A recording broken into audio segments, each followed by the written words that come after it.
Si las puertas se te han cerrado, recuerda que siempre hay una puerta abierta para ti.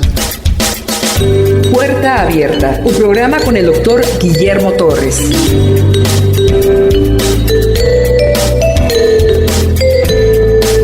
Continuamos con el Evangelio de San Juan, capítulo 2. Las bodas de Caná, no es Canaán. Las bodas de Caná.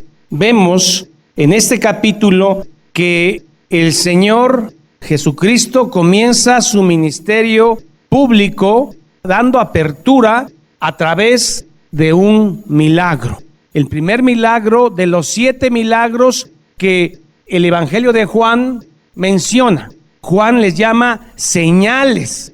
No es tanto el milagro en sí, sino que el milagro señala a alguien, y ese señalamiento es a Jesús. 7 señales hizo el Señor Jesús de acuerdo al Evangelio de Juan. La primera es la conversión de agua en vino. La segunda señal, sanación del hijo del oficial, 4:46. La tercera señal, sanación del paralítico, 5:1-18. La cuarta señal, alimentación de la multitud, 6:1-15. Quinta señal, caminó sobre las aguas, 6:16-21. La sanación del ciego, y 7, la resurrección de Lázaro. Son 7 señales que Juan da. Hoy vamos a ver la primera, que es la conversión del agua en vino. Primer día es cuando Juan el Bautista es interrogado. El tercer día es cuando Natanael es llamado, Bartolomé. Natanael dice, ¿podrá salir algo bueno de Nazaret? Ese era el tercer día. Pues ese mismo día culmina en Caná, que estaba cerca de la parte alta del Jordán. Y entonces en ese mismo tercer día, Jesús va a una boda. Al tercer día se hicieron unas bodas en Caná de Galilea. Palestina, de la época de Jesús, está dividido para fines prácticos en 3 partes. El norte, que es Galilea, en medio, que es Samaria, y abajo, que es Judea. En Judea está Jerusalén, está Belén. En Galilea está Nazaret, Caná, Capernaum, Betsaida, en fin, hay varios lugares ahí. Mar de Galilea, a un lado está Capernaum, y luego viene un río que conecta con el ahora llamado Mar Muerto, el río Jordán. Pues los bautismos de Juan el Bautista se están dando en la parte alta, en Gadarás, y sí da tiempo para que ese mismo día se llegue a Caná, porque está cerca. Las bodas de Caná, dice así. Al tercer día se hicieron unas bodas en Caná de Galilea, que es el norte. Y estaba allí, Juan pone, la madre de Jesús. Se cree que la madre de Jesús no era una invitada común. Al parecer ella estaba metida en la organización de esta boda, junto con el maestresala. Porque de otra manera, si se acaba el vino y usted es invitado, ¿qué es lo que tiene que hacer? Exigir. Pero si usted es el que es el organizador, usted tiene que preocuparse porque el vino se acabó. María estaba muy preocupada. El hecho que se acabe el vino en una boda es algo en ese contexto hebreo muy delicado. Podía quedar un estigma en esa familia. Por años se iba a hablar, ¿te acuerdas de la boda de Canaán? Se acabó el vino. Qué poca provisión del novio. Es así como va a tratar a la novia. Un estigma social muy delicado. Tanto que la familia de la novia podía demandar a la familia del novio por no haber planeado bien la boda. El asunto es delicado. Vamos a ver qué dice la Escritura. Fueron invitados a la boda Jesús y sus discípulos. Y faltando el vino, la madre de Jesús le dijo, no tienen vino. Jesús le dijo, ¿qué tienes conmigo, mujer? Aún no ha venido mi hora. Qué cosa tan extraña. Primero, María le dice, no hay vino. Si su hijo fuera alguien común y corriente, ¿qué tiene que contestar? ¿Y qué quieres que yo haga, no? Y no hay vino en toda la región. ¿Acaso María sospecha que su hijo es sobrenatural? ¿Acaso María tiene algunas referencias de su hijo que él puede convertir el agua en vino, o si no eso, un milagro. Pienso que María sabía que su hijo era el Hijo de Dios, aunque no le quedaba muy claro, algo tenía su hijo, porque su hijo no fue concebido de manera natural. Vamos a Lucas 1, 31, 33. Esto es sobrenatural. Y ahora concebirás en tu vientre y darás a luz un hijo y llamarás su nombre Jesús. Este será grande y será llamado Hijo del Altísimo. Allá hay sospechas de que este ser es sobrenatural. Y el Señor Dios le dará el trono de David a su padre y reinará sobre la casa de Jacob para siempre y su reino no tendrá fin. Su hijo no es cualquier hijo. Lucas 2, 8. Había pastores en la vigilia y de repente algo sobrenatural. Velaban y guardaban las vigilias de la noche sobre su rebaño. Se les presentó un ángel del Señor y la gloria del Señor los rodeó del resplandor y tuvieron gran temor. El ángel les dijo: no temáis, porque aquí os doy nuevas de gran gozo que será para todo el pueblo. Otra señal más que María se dio cuenta. ¿Qué otra cosa? Simeón y Ana, dos ancianos que estaban en el templo, que cuando vieron al niñito Jesús dijeron: ya podemos morir, porque ya he visto al benefactor de Israel. Eso está en Lucas 2, 25 al 38. Luego en Lucas 2, 19 tenemos lo siguiente. María tenía todas estas referencias de su hijo, pero María guardaba todas estas cosas meditándolas en su corazón. Se me antoja pensar que en alguna ocasión María le preguntó: ¿eres hijo de Dios? ¿Hasta dónde está tu poder, hijo? ¿Por qué no te has manifestado? Ya tienes 30 años y no hemos visto pues esa salvación. Cosas que se platican solo entre una madre y un hijo. Por eso Jesús dice: ¿por qué me pides esto, madre? Si mi hora no ha llegado. Si las horas las marcamos el Padre, el Hijo y el Espíritu Santo, no un humano. ¿Cómo ejemplifico esto? Yo de joven empecé a aprender a tocar piano y ya me sabía 2, 3 piececitas de piano. Y mi papá me decía: sigue aprendiendo piano. Bueno, sigo aprendiendo piano con una condición: que no le digas a nadie. Llegó una visita. Mi hijo Memo sabe tocar el piano. Y bueno, yo le dije: ¿qué tienes conmigo, papá? Algo parecido está sucediendo acá. Jesús dice: ¿qué tienes conmigo? Esa palabra "¿qué tienes conmigo?" está en otros textos de la Biblia. Por ejemplo, cuando Jefte era un juez, es llamado a pelear contra los enemigos de Israel. Jefte les contesta: ¿qué tienen conmigo si ustedes me corrieron de mi aldea? Ese "¿qué tienes conmigo?" es: no somos de la misma naturaleza. La respuesta de Jesús es: mujer, ¿qué tienes conmigo? Si mi hora no ha llegado, la hora de manifestarme y ser crucificado. Mujer, ¿qué significa esta palabra mujer? En español sería señora.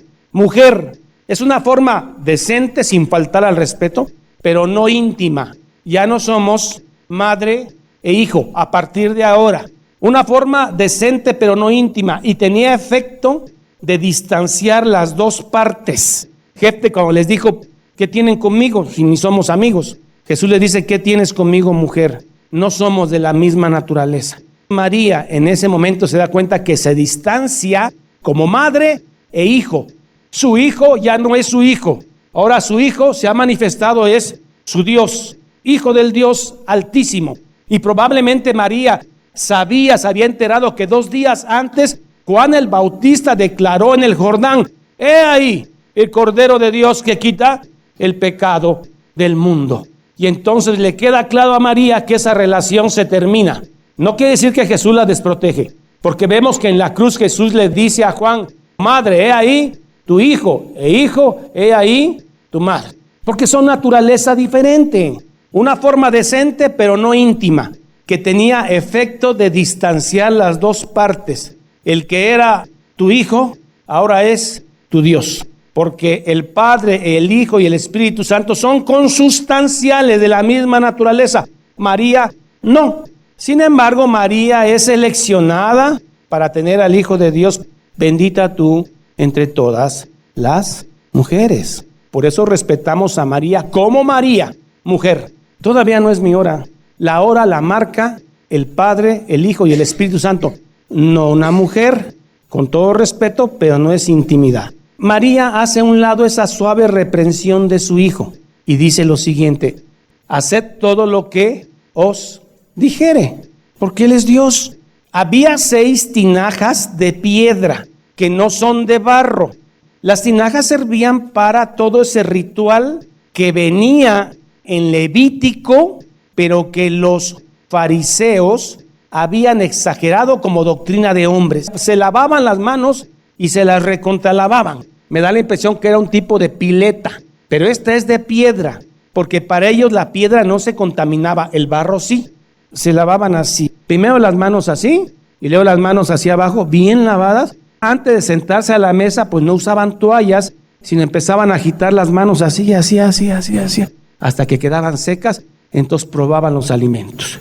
Y se dieron cuenta que Jesús no hacía eso ni sus discípulos.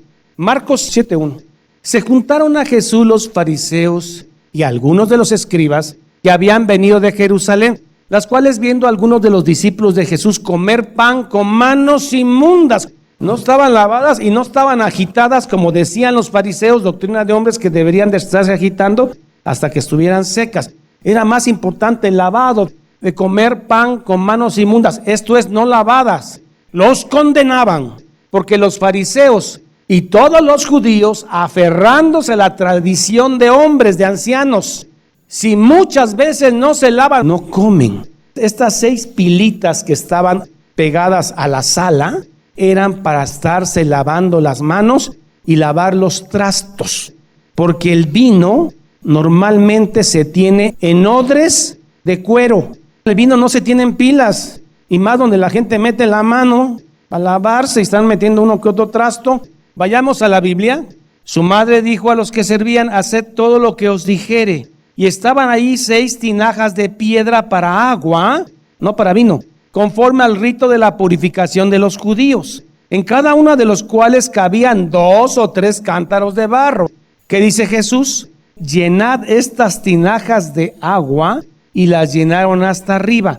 Es importante llenarlas hasta arriba, no sea que después digan de que había sedimento de vino abajo, le echan agua y se vuelve vinosa. No, llénenla hasta el tope de agua. El agua se transforma en un vino espectacular, el mejor vino, tanto que el maestresala, que es el que probaba los alimentos, el que estaba pendiente de todo, cuando prueba el vino dice: es excelente. Va y le dice al novio: normalmente no se hace así. Lo normal es que cuando están recién llegaditos sirvas el mejor vino, y ya que están un poquito bajo la influencia del alcohol, sirvas el vino de segunda cantidad. Tú hiciste al revés. El mejor vino es Jesús. Todo lo del Antiguo Testamento había por ahí que se dejaba ver Cristo, pero ahora Cristo se dejó ver al final, el mejor vino para el final. Y lo tenemos en la Biblia, la revelación de Cristo, de quién es Él a través de su palabra. Porque el vino representa la alegría, símbolos. No estoy diciendo que se tenga usted que emborrachar para estar alegre, no. Estoy hablando de lo que representa en Israel el vino, la alegría. Cristo es la alegría. Agregando, el vino era muy fuerte ahí. Son tierras propias del vino. Se rebaja con agua, 10% o 1/4 parte. Siempre le ponían agua, pero este vino era excelente. Entonces le dijo: sacad ahora y llevadlo al maestresala. Cuando el maestresala probó el agua hecha vino, sin saber él, el maestresala, de dónde era, aunque lo sabían los sirvientes que habían sacado el agua, llamó al esposo y le dijo: todo hombre sirve primero el buen vino, y cuando ya han bebido mucho, entonces el inferior, mas tú has reservado el buen vino hasta ahora. La primer señal que Jesús hizo. Este principio de señales hizo Jesús en Caná de Galilea y manifestó su gloria. Y sus discípulos creyeron en él. Se reafirmó la fe porque ya habían creído en el Jordán. Lo que llama la atención: nadie se convierte. Salió Jesús, su madre y sus discípulos. Me encantaría que allá adelante dijera: los que echaron el agua en las tinajas dijeron: amén, este es el Hijo de Dios, gloria a Dios, seguiré a Jesús. ¿Ya vieron qué dice el texto? Se fue su mamá, se fue él y sus discípulos a Capernaum, y nadie se convirtió. Más adelante Jesús lo dice: no hay profeta en su tierra. En la parábola de Lázaro dice, aunque vean muertos resucitar, no van a creer. Ve el texto. Después de esto descendieron a Capernaum, su madre, sus hermanos. Es que a los primos se les decía hermanos, o sea que eran primos de Jesús. No, son los hermanos menores de Jesús, porque María tuvo más hijos. ¿Por qué Dios inaugura su primer milagro como una boda? Porque la iglesia está casada con el esposo y el esposo es Jesucristo. Más adelante en Efesios, Pablo les dice, amad a sus mujeres como Cristo amó a su iglesia. Grande es este misterio. Mateo 13:55 dice los nombres de los hermanos de Jesús. Uno de ellos escribió una carta, Judas, porque este Judas no es el Iscariote. Dice, ¿no es este el hijo del carpintero? ¿No se llama su madre María y sus hermanos Jacobo, José, Simón y Judas? Estuvieron en Capernaum poco tiempo y después de ahí dice que vino la Pascua de los judíos. Un recordatorio, una conmemoración de cómo el ángel destructor mató a todos los primogénitos egipcios y respetó a todos los primogénitos judíos, donde se había marcado con sangre los dinteles de la puerta, y el ángel de la muerte no entró ahí. Y cada año lo recordarás. Esa fiesta era el 14 del mes de Nisan, febrero y marzo. En el día 10, usted iba a escoger el cordero de un año sin defecto y macho, el primogénito. Lo observaba 4 días, porque en el día 14 de Nisan se mataba el cordero. No se le quebraba ningún hueso, se asaba con tripas, con todo. Nada más se le sacaba la sangre y se comía una familia. Se calculaba, la cosa es que no debería desperdiciarse nada. Si quedaba algo, se quemaba. Eso es en el día 14. En el día 15 es la fiesta de los panes sin levadura. Y luego después de esto comenzaba la fiesta de las primicias. Una gavilla se ponía en el campo, se apartaba, se dejaba 3 días y ya en el día 18 se quemaba. Eran 3 fiestas juntas. Estaba cerca la Pascua de los judíos y subió Jesús a Jerusalén, Monte Moriah. Ahí ya no va la mamá, la madre de Jesús. Ahí va él con sus discípulos. Juan menciona 3 Pascuas. Jesús asistió a 3 Pascuas en su ministerio público.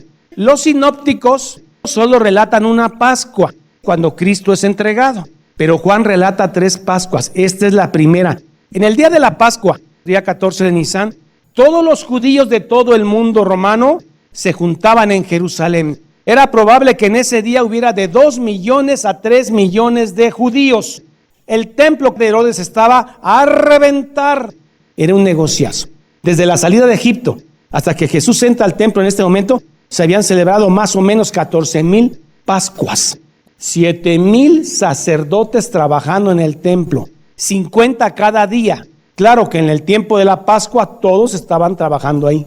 Para los que son comerciantes, esto es dinero. Cuando un pueblo no lo visita nadie, no hay dinero. El negocio del Sanedrín, el negocio del sumo sacerdote, ¿dónde estaba aquí? Estaba en los animales y en las monedas, en el impuesto. Usted llevaba su animalito cargando desde Capernaum o de Bethsaida. Ahí iba con su animalito, llegaba en el 14 de Nisan, lo presentaba al sacerdote. El sacerdote ya estaba amañado con el que vendía los animalitos. Tiene un defecto, tiene un callo ahí en la pata, no pasa. Pero si lo vengo cargando desde Galilea, ¿qué importa? No pasa. Tiene que comprarlo ahí en la esquina donde está el pórtico de Salomón. ¿Y cuánto cuesta? Tanto. Para atrás es mucho dinero. Pero este sí se lo garantizo que se lo acepte el sacerdote. Y entonces el sacerdote, que ya estaba amañado, decía, sí, este sí pasa. Negociazo. Caifás y Anás, que eran los del Sanedrín, vivían en un esplendor. El negocio estaba también en el impuesto del templo. Había un impuesto que se pagaba cada año, pero tenía que ser en la moneda judía, porque no tenía imágenes del César, y segundo, porque tenía mucha plata esa moneda. Y entonces usted llegaba con sus dineritos acá, ¿quería usted ofrendar? No, es que es con la moneda del templo. ¿Y dónde la cambio? Ahí en la otra esquinita también. Cambiaba su dinerito y ellos se quedaban con un porcentaje alto. A los 12 años, Jesús visita el templo en una Pascua y se pierde. María lo reprende y dice, nos has tenido angustiado, hijo. En los negocios de mi padre tengo que estar. Eso está a los 12 años. porque el judío tenía que ir a las fiestas judías a partir de los 12. De los 12 a los 30 años, ¿Jesús asistió a otra fiesta judía?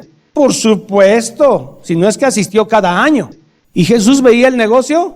Pues se daba cuenta. Y algo maravilloso, imagínese a Jesús a los 25 años, yendo a una Pascua judía. En el templo no se puede entrar de tanta gente, derramadero de sangre de las ovejas. Es un judío más, es Galileo, es de Nazaret y carpintero. La gente lo empuja, él está viendo todo. Y él es el Mesías, y él es el Cordero, y nadie lo conoce. Todo ese templo es por él y para él, y nadie lo conoce. Y el humilde, ¿quién es el que luce ahí? Anás, Caifás, barba larga, bien vestidos, impecables, y él es un carpintero. Viene el asunto de que él, cuando ve esto, ¿qué hace? Dice la Biblia, un azote de cuerdas, con los mecates con que estaban agarrados los animales, agarra uno, y haciendo un azote de cuerdas, echó fuera del templo a todos, y las ovejas y los bueyes, y luego los que estaban con sus monedotas ahí en los bancos, les avienta las monedas. Empieza un relajito que es peligroso, porque si los que están en la fortaleza Antonia, que son los romanos, se dan cuenta que hay un relajo ahí, tienen ganas de entrar y agarrar a cuerazos a tanto judío religioso. Los romanos ya nada más están viendo a ver qué pasa para entrar al templo y poner unos macanazos a los que más puedan. Entonces inmediatamente la guardia del templo que llega y que se acerca a Jesús, mandado por los fariseos, ¿qué señal tienes para hacer esto? Ya sabían que era carpintero, ya sabían que era de Nazaret, ya sabían que Juan el Bautista había dicho que era el Cordero. ¿Qué autoridad tienes? Y Jesús, en lugar de aclararles, dejarles clarito, soy el Hijo de Dios, y hacerle una reflexión de todos los profetas del Antiguo Testamento apuntan hacia mí, entiendan que soy Cristo, los confunde más. Les dice, derriben este templo y en 3 días lo levanto. Inmediatamente se confundieron, hasta los discípulos dijeron, bueno, si este templo lleva 46 años construyéndose, qué belleza, y no lo terminan, y dice que en 3 días. Los fariseos jamás se olvidaron de eso, porque en el juicio de Jesús se lo sacan en cara. Le dijo, dijo, nosotros lo oímos, que en 3 días iba a levantar este templo. Está loco. Pero Jesús no hablaba de ese templo, sino hablaba de su templo. Él iba a estar 3 días en la cueva. La gente pedía una señal de él, y él les dijo, no se les va a dar señal, solamente la señal del profeta Jonás. Mateo 12, 39, 40. Jesús les dijo y les respondió, generación mala, malo entre malos, Anás, Caifás, el Sanedrín, los sacerdotes, los levitas. Generación mala y adúltera, demanda señal, pero señal no le será dada, sino la señal del profeta Jonás. Porque como estuvo Jonás en el vientre del gran pez 3 días y 3 noches, así estará el Hijo del Hombre en el corazón de la tierra 3 días y 3 noches. Y entonces quedaron más confundidos. Es más, los discípulos no entendieron, después lo entendieron. O sea, al que Dios no alumbra, no lo alumbra nada. Y al que Dios alumbra, no hay diablo que pueda oscurecerlo. Estaba cerca la Pascua de los judíos, y subió Jesús a Jerusalén, y halló en el templo a los que vendían bueyes, ovejas y palomas, y a los cambistas allí sentados. Y haciendo un azote de cuerdas, echó fuera del templo a todos, desafiar a la máquina religiosa más poderosa que ha existido. Los griegos para pensar, los romanos para pelear, los judíos para ser religiosos. La máquina religiosa más poderosa de siempre han sido los judíos. Y un hombre de 30 años, carpintero, los desafía, les tira su negocio. Y dijo a los que vendían palomas, quitad aquí esto, y no hagáis de la casa de mi padre casa de mercado. Salmo 69:9, es un salmo mesiánico. Entonces se acordaron sus discípulos que está escrito, el celo de tu casa me consume. Y los judíos respondieron y le dijeron, ¿qué señal nos muestras ya que haces esto? Respondió Jesús y les dijo, destruid este templo y en 3 días lo levantaré. Dios puede hacer un templo como el de Herodes en un día, en un segundo, con su palabra, porque es Dios. La tierra la hizo en 7 días la creación, pero él pudo haberlo hecho en un segundo, pero él los confundió. Mas él hablaba del templo de su cuerpo. Por tanto, cuando resucitó de entre los muertos, sus discípulos acordaron que había dicho esto y creyeron la escritura y la palabra que Jesús había dicho. Un hombre muy inteligente, es un teólogo ateo, si hay, escribió esto. Jesús era un campesino judío carismático y al parecer cínico. Su enseñanza era ingeniosa, clara y contracultural, estaba en contra de todo, pero no escatológica, no hablaba de Cristo, del Mesías. Y no se enfocaba en sí mismo, o sea, lo que enseñó él no era de él. Todos los relatos de su naturaleza divina, mesiánica, sacrificial en los evangelios, es un mito que la iglesia escribió de él. Esto es lo que piensa un hombre sumamente inteligente. Para nosotros, ¿quién es Cristo? ¿Qué dijo Pedro? ¿Eres el Hijo de Dios? Unos dicen que Elías, otros que el Bautista. Sí, eso dicen ellos, pero ustedes que son mis discípulos, ¿quién soy? Es un hombre muy ético, sufridor, honesto, íntegro, pero es un hombre solamente. No, para usted, ¿quién es Cristo? Es el Hijo de Dios Altísimo. No traten de engañar a Dios. Dios conoce el corazón del hombre. Estando en Jerusalén en la fiesta de la Pascua, muchos creyeron en su nombre viendo las señales que hacía. Pero Jesús mismo no se fiaba de ellos porque conocía a todos y no tenía necesidad que nadie le diese testimonio del hombre, pues él sabía y él sabe lo que hay en el hombre. Jesús es crucificado en la tercera Pascua, un 14 de Nisan. Los corderos se sacrificaban de 3 de la tarde a 5. Justo el día en que Jesús está siendo colgado en el Gólgota, justo ese día y a esa misma hora se están matando los corderos. Un historiador, Josefo, comenta que el día que Cristo murió, se sacrificaron 256,500 corderos. El torrente de Cedrón se hacía rojo. ¿Dónde va tanta sangre? En el 14 de Nisan, Cristo está muriendo. Él es el Cordero de Dios que quita el pecado del mundo. No más sacrificios, solo el perdón de Cristo y la gracia de Cristo. No trate de engañar a Dios. Él conoce el corazón de usted. Si su corazón no está transparente con Dios y no ha sido honesto, dígaselo y pida perdón, porque Él es el que quita el pecado del mundo. Una vez que usted muera, Él lo puede resucitar a usted, aunque a usted lo quemen, lo incineren. Él es el Hijo de Dios, Él es el Mesías. A Él sea toda la gloria. Padre, en el nombre de Jesús, gracias por estas bodas de Caná que inauguran, Señor, tu ministerio precioso. Sangre bendita, sangre que quita el pecado. Cordero de Dios, lavas el pecado de los que has de lavar. María se sorprendió, pero finalmente entendió. Su hijo era Dios. Sujeta a su hijo. Pedro acertó, Señor. Eres el Hijo del Dios Altísimo, en quien no hay pecado, primogénito, primicias de la resurrección. He ahí el Cordero. Más adelante Pablo dice que usted es nuestra Pascua, Señor. Nuestra Pascua en Cristo fue hecha. Usted es nuestro Cordero, Señor. Gracias. Comemos de usted porque dice que el que no come ni bebe su sangre no verá el reino de Dios. Usted es el Cordero de la Pascua y por fe comemos de usted. No es la transustanciación, son los símbolos. Gracias, Padre. Bendito el Cordero de Dios que quita el pecado del mundo. En el nombre de Jesús. Amén y amén. Jehová es mi pastor, nada me faltará. En lugares de delicados pastos me hará descansar. Junto a aguas de reposo me pastoreará. Confortará mi alma. Me guiará por sendas de justicia por amor de su nombre. Aunque ande en valle de sombra de muerte, no temeré mal alguno, porque tú estarás conmigo. Tu vara y tu cayado me infundirán aliento. Aderezas mesa delante de mí en presencia de mis angustiadores. Unges mi cabeza con aceite, mi copa está rebosando. Ciertamente el bien y la misericordia me seguirán todos los días de mi vida, y en la casa de Jehová moraré por largos días. Salmo 23. Esta es la paz que Dios te da a través de su palabra. Busca un grupo de personas que te ayuden a leer e interpretar la Biblia. Te invitamos a escuchar el programa Puerta Abierta con el doctor Guillermo Torres, pastor de la iglesia La Familia de Dios. Todos los días por esta estación.